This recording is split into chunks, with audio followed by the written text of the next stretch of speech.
Hello everyone, this is मीनी हमन जी और एंड यू वाचिंग डिकैनी अकेडमी। और हम लोग जीरो से हीरो सीरीज़ करते हैं, जिसमें कि आज का जो हमारा क्वेश्चन है वो PC culture. In case you are getting a question on PC culture, तो कैसे इसको टैकल करेंगे। सबसे पहले आप बताइएगा कि पीसी कल्चर क्या होता है और इसका इंपॉर्टेंस क्यों है, क्यों हमको फिशेज़ को कल्चर करना आना चाहिए। अब कल्चर करना आना चाहिए तो जो कल्चर हो सकता है उसी को तो करोगे, जो कल्चर नहीं हो सकता है फिर उसको कैसे करोगे। फ्रेश वाटर तुम्हारे पास है और मछली है मैरीन वाटर, उसको कैसे लाके कल्चर कर दोगे, नहीं पॉसिबल है। तो आपको ये चीज़ का डाइवर्जन दिखाना होगा या कैटेगराइजेशन दिखाना होगा कि these are cultivable fishes and these are not cultivable fishes. Cultivable fishes में भी आओगे तो इंडिजिनस होगा, fresh water fishes, marine water fishes या एक्जॉटिक फिशेज, ये सब करके कल्टिवेट मतलब कल्टिवेशन पार्ट कर दोगे। उसके बाद आएगा आपका कि ब्रीडिंग कैसे होता है। ब्रीडिंग मतलब समझ ही गए कि जो स्पर्म होता है it will meet egg and the zygote will form. जैसे ब्रीडिंग पॉन्ड का काम खत्म होता है तो फिर होता है हैचिंग पॉन्ड। जैसे जाइगोट बन गया तो अब वो हैच करेगा ही।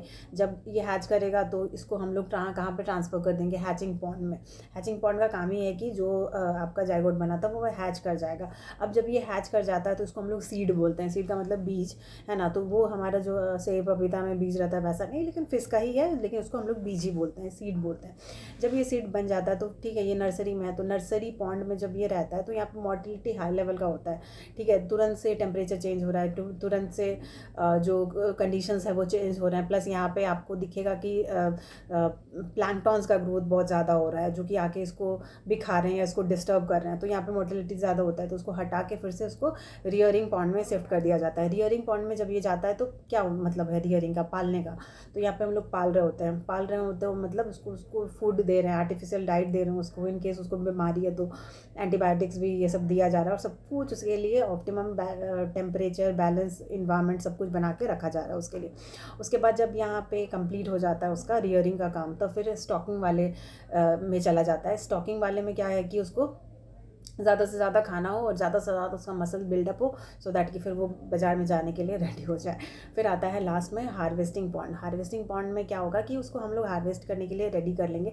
बट यहाँ पे क्या है कि बहुत सारे तरीके से हम लोग उसको हार्वेस्ट करते हैं। हार्वेस्ट का मतलब उसको पानी से निकालिए और उसको बेचने के लिए ले जाएंगे। तो बहुत सारे यहाँ पे इंपॉर्टेंस आ जाता है नेट का। एंगलिंग है, स्टैंडलिंग है, पर्स नेट है, बहुत सारा कास्ट नेट है, बहुत सारा टाइप ऑफ नेट जिससे मछली निकलता है। तो आपको ये चीज़ भी याद करना होगा। एक बार मछली निकल गया, अब ये बाजार जाने के लिए रेडी है। तो बाजार जाने के लिए रेडी है तो ऐसा नहीं है कि यहाँ पे मछली निकालो और यहीं पे बेचना लगे। हो सकता है इसको दूसरे स्टेट में जाके बेचना है, तो वहाँ पे आपको फिर प्रिजर्वेशन का मेथड लिखना होगा कि डीप फ्रीजिंग कर रहे हैं आप, या फिर सन कैनिंग कर रहे हैं, या आप मोना कैनिंग कर रहे हैं, क्या चीज़ कर रहे हैं, या सॉल्टिंग कर रहे हैं किस तरीके से, या फिर बहुत सारा रेफ्रिजरेंट्स का यूज़ कर रहे हैं, किस तरीके से आप प्रिजर्व कर रहे हैं। तो ये सब सारा कुछ हो जाए